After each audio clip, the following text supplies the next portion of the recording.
Ciao gang, this is Nate on the Stone and welcome to the 5th episode of The Rolling Stone. If you've watched any of the previous editions of The Rolling Stone, you know that they're a little different from the videos that I drop every Tuesday. Not really any clips or cuts to speak of. This is more just kind of a stream of consciousness where I give my initial thoughts and opinions about things that are currently in the news or that have happened within the past week.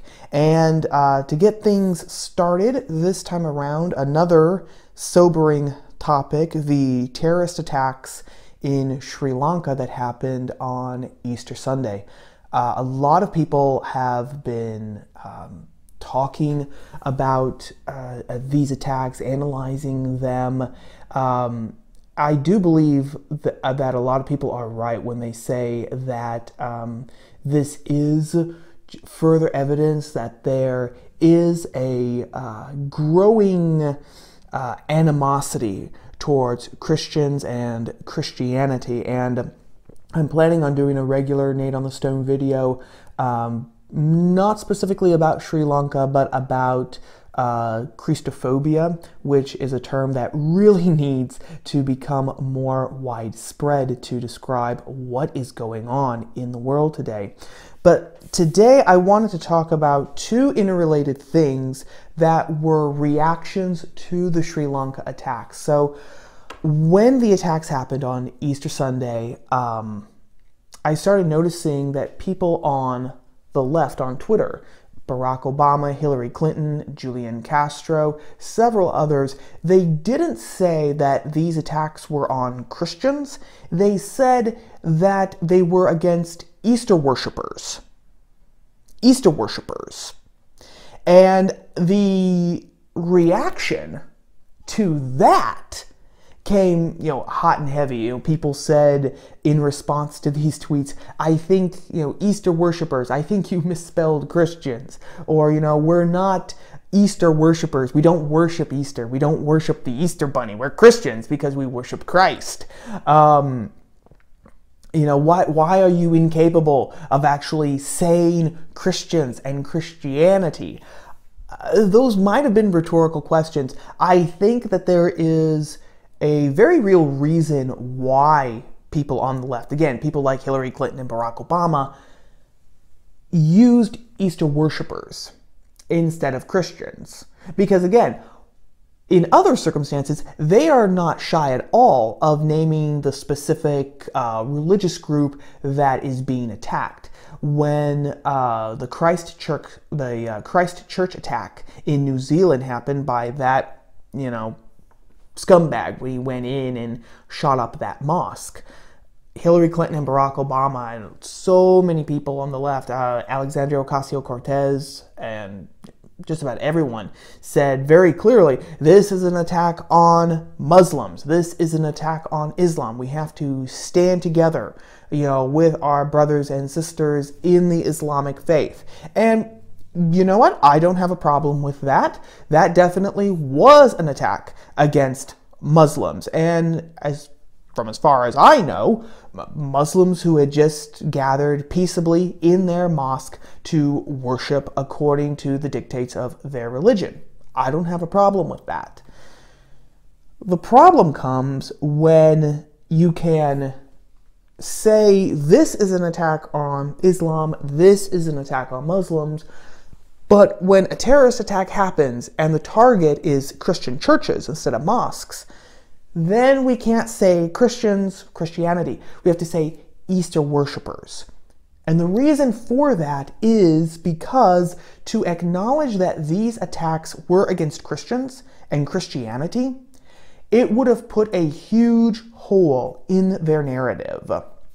The narrative that the left has created, the ideologues have created, is that the West is the oppressor of the world. And by the West, I mean Western civilization. So Europe, the United States, etc. Any place that has been influenced or was colonized in a sense, or that's not really true, but anyone that carries on the tradition of Western civilization who can trace back their historical, cultural roots to some place in Europe at some point in time. That's kind of Western civilization, rough definition, but we'll go for it for the time being. The West, they say, is the oppressor in the world. The West is rich. The West is imperialistic. The West is, colonizers, right? They want to go in and they want to destroy these native cultures and exploit the natives, exploit the resources for their own wealth and for their own benefit. Okay, that is the only thing about the West. That did happen in history. I'm not going to deny that those things didn't happen. But that is the sum total, in part, of Western civilization to these ideologues, because there were examples in history of Western nations doing that, acting imperialistically, being exploiters in the rest of the world. The entire Western civilization is rotten to the core, and they are the oppressors. Now, because Christianity is definitely factually a pillar of Western civilization, a pillar that's crumbling even as we speak, but that's another topic. But because Christianity is one of the pillars of Western civilization, Christianity is like this too. Christianity is imperialistic because those missionaries went into foreign countries, and the narrative goes they destroyed native cultures, native beliefs, terrorized them, forced them to convert, and did all of these horrible things to them. And again, I'm not going to say that instances of that happening are non-existent, because they definitely did, because people are people, and people can always be cruel and inhumane to their fellow man. That's a story as old as the beginning of the world, sad to say. But that is the sum total in their minds, in the minds of the ideologues on the left. That is the sum total of Western civilization. That is the sum total of Christianity. They are the villains. They are the oppressors, all right? The rest of the world, everything that is not part of Western civilization, everything that isn't part of Christianity, since they are the ones who are being oppressed, they are the ones being exploited, they're the victims, okay? And if you're a victim, then you are a good guy. It's kind of like our, everyone loves an underdog. It's kind of the same thing here. If you are in a minority, quote unquote, right? If you're not part of Western civilization or Christianity, that makes you a minority. And if you're a minority, that means that you're being oppressed, because that's what just happens to minorities. And if you are oppressed, then you can't be a villain, right? You are the victim. You are the good person. That's the narrative of the ideologues on the left. So if they actually admitted that these attacks in Sri Lanka were against Christians and Christianity, what they would have been admitting was that the majority, the so-called oppressors and colonizers and imperialists, in this case Christians, can be attacked. They can be victims too. And especially since it appears that this was an Islamic terrorist attack. There was a radical imam from Sri Lanka who has been named as being part of this terrorist plot, and ISIS also took some of the credit for it. What this means is that, someone who's in the majority, quote unquote, Christians, they can be just as oppressed. They can be attacked as well from someone in the minority, in this case, people in Islam, or people claiming the mantle of Islam. That goes against everything that the ideological narrative says. That can't happen in their minds. Only the oppressors, only Western civilization, only Christians can actually oppress and exploit against the minorities. It can't be the other way around. So to acknowledge that this was an attack specifically against Christians and Christianity would have blown a huge hole in their narrative. It would have created a cognitive dissonance in their mind. And they can't have that, because when push comes to shove, The narrative is what has to be protected. That's what's important.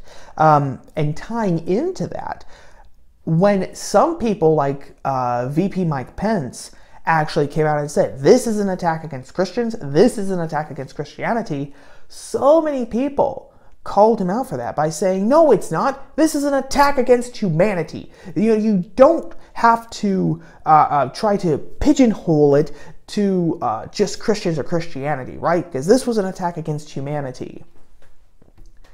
If you go down that route, then you can't say that the Christ Church attack was an attack against Muslims or Islam, if you want to be rationally, logically consistent. Because if we're going to go down that route, then every attack against a group of people or against a person is an attack against humanity, because we're all humans. But if you're going to do that, then you completely wipe out all the differentiations that happen, right? You can't say this attack was Islamophobic, because it's just an attack against humanity. You can't say that this crime was motivated by racial hatred, because it's just an attack against humanity, right? So if you go down that route, then you very quickly end up by having to create another double standard to justify why this, like the Christ Church attack, is an attack specifically against Muslims. But another specific terrorist attack, in this case against Christian churches, is just a generic attack against humanity. Again, it's another way of preserving their narrative.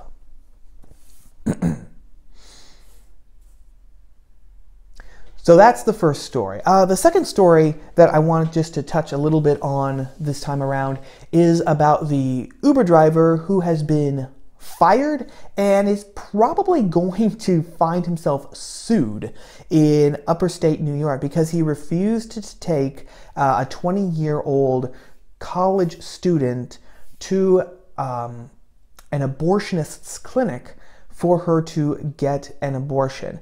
I'll be honest, when I first heard about this story, I was a little bit like, I could kind of see why Uber might fire him if he had basically tossed the girl out of his car and berated her and driven off in a huff, or in a fury, I should say, at the very thought that she was going to get an abortion. I could see where you could make a case that a driver like that needed to be fired, should be fired. But actually read more about what happened, and that is the exact opposite of what happened. The driver tried to talk her out of it very calmly, talked about, he's talking to her about his wife was pregnant, and, he said, this might seem like the best thing to do right now, but you're going to live to regret this because it's your baby that you're going to kill.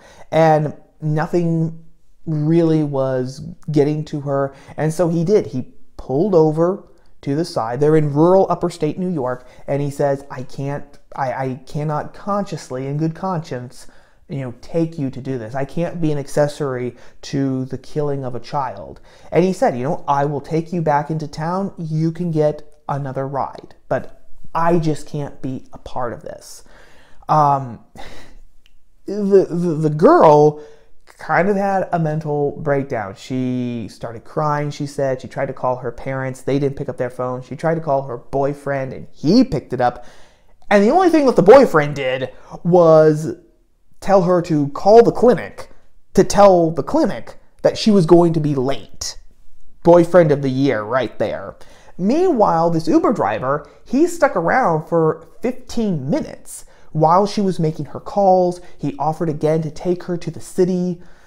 She declined. He left. And then at some point, she must have called a cab because a cab came, and she went, had her abortion, unfortunately, an hour later than what she was scheduled. But then when this story dropped, and I believe Yahoo was the first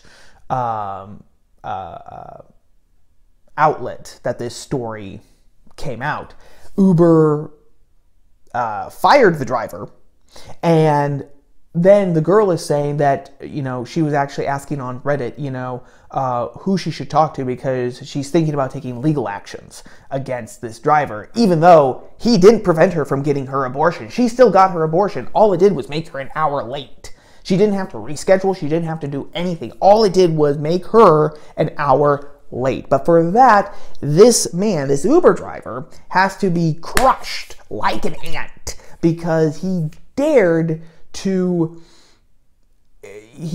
divorce himself from the cultural narrative that abortion is good, my body, my choice, and freedom of choice and all that. He divorced himself from that narrative, and so now he has to be punished.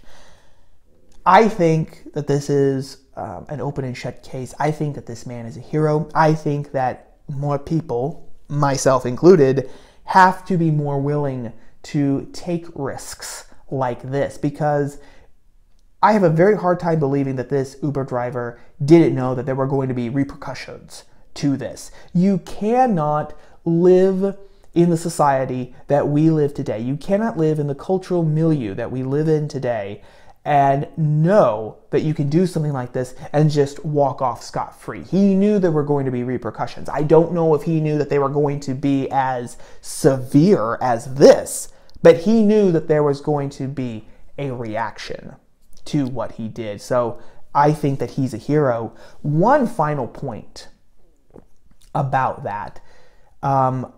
In the write-up to this story that I read on Ben Shapiro's site, The Daily Wire, there was one commenter who made an interesting point. He said that I kind of agree in principle with what the driver did, but my fear is that this is going to lead to a slippery slope, because if this pro-life Uber driver can refuse to take a woman to get her abortion, will an atheist Uber driver be able to refuse to take a little old lady to church every Sunday morning? Where does the line end? I thought that that was an interesting point, and it warrants an answer.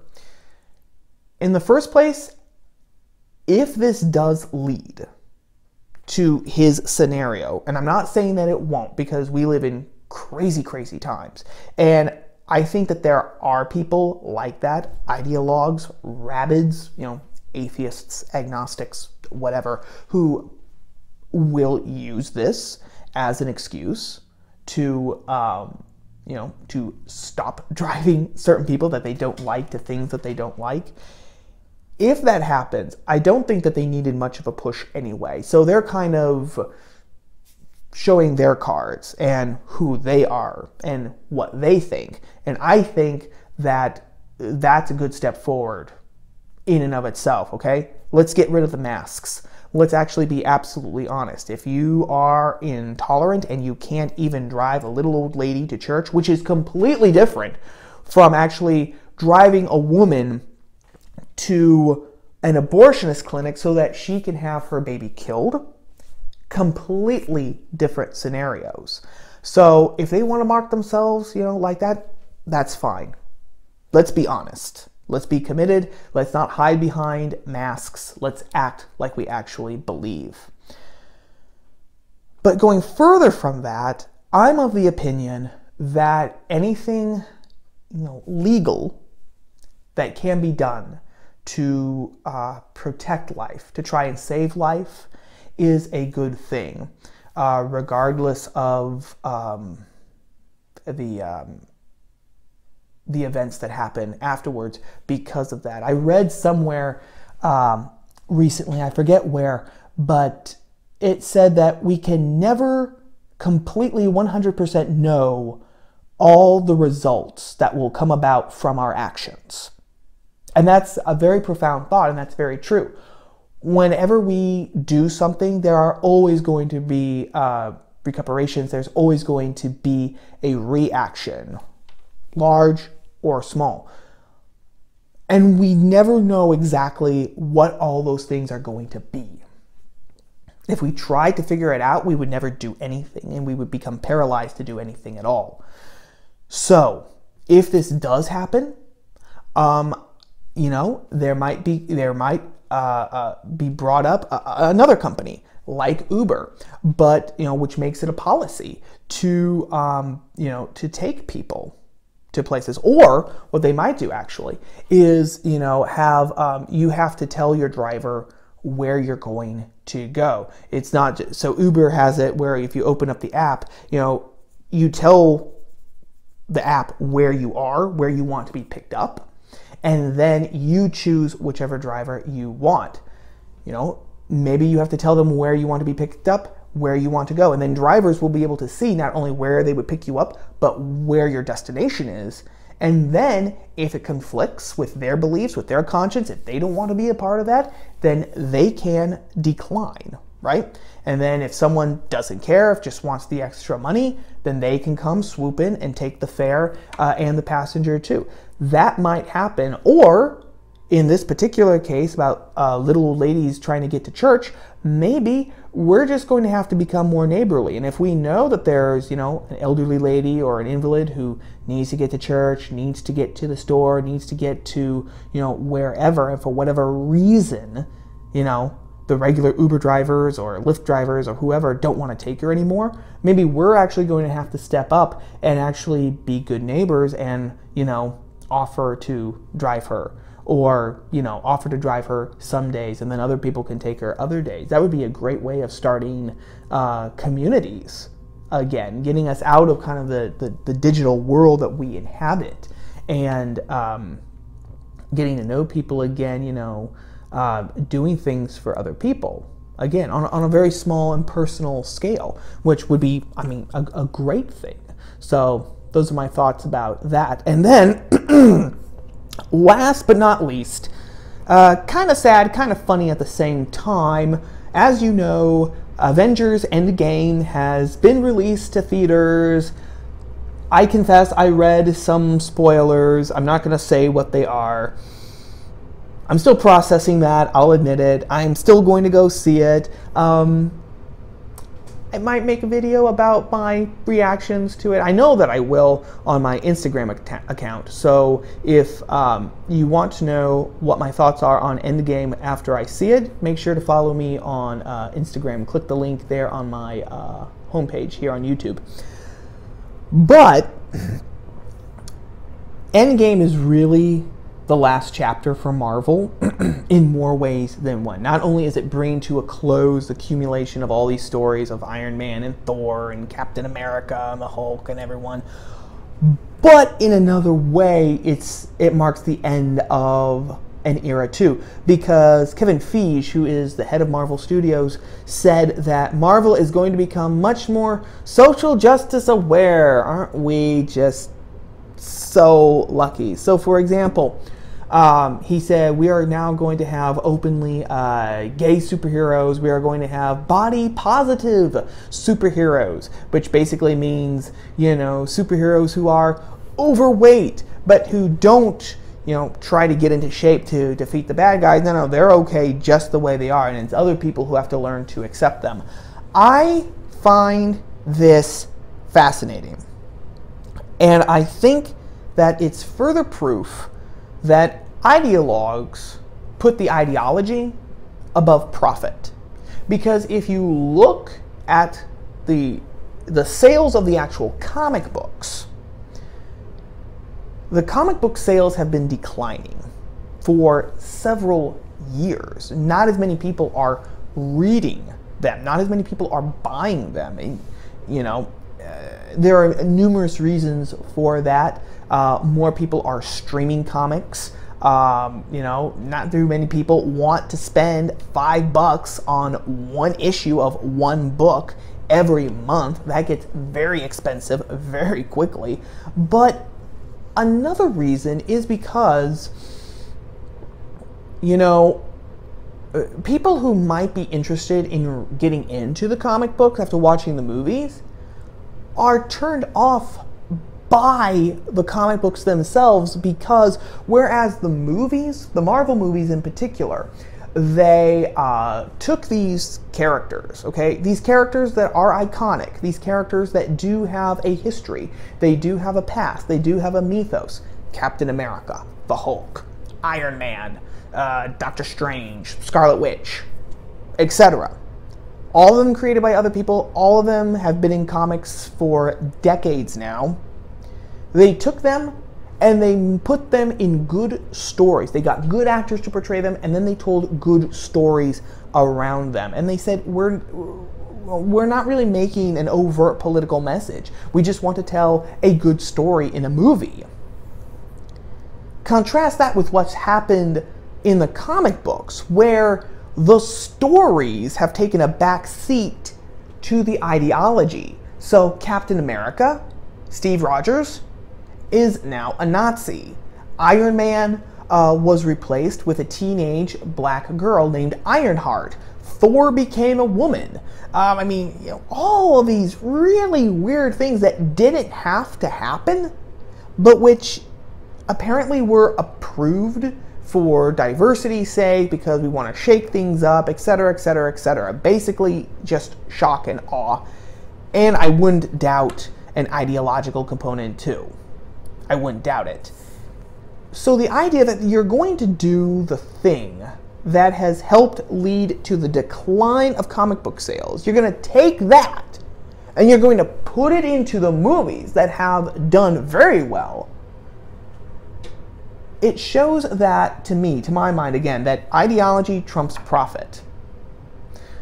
We're going to do this. We're going to risk alienating some of our fan base because we want to virtue signal that we're woke, that we're with the times, that we are the good, virtuous people, that we care about diversity, multiculturalism, etc., etc., etc.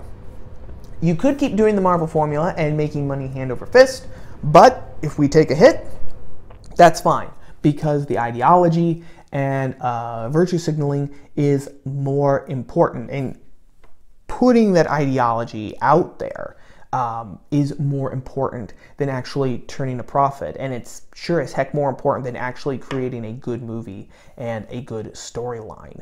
So very disappointing to see that. Not surprising, but still disappointing. And so yeah, I will be going to see Endgame with kind of a heavy heart, because it will be the end of an era. And just one final point. So when people say that, at the end of the day, people will choose jobs, they'll choose a paycheck and income. Maybe some people, but not everyone, not the ideologues that are pushing this continual cultural revolution on us. To them, anything is justified if it advances the ideology, even if sometimes they, as in a collective they, have to take a hit. But I've been gabbing long enough. Take care, everyone. Thank you for your time. Thank you for watching. And I will see you all again on Tuesday, gang. Ciao.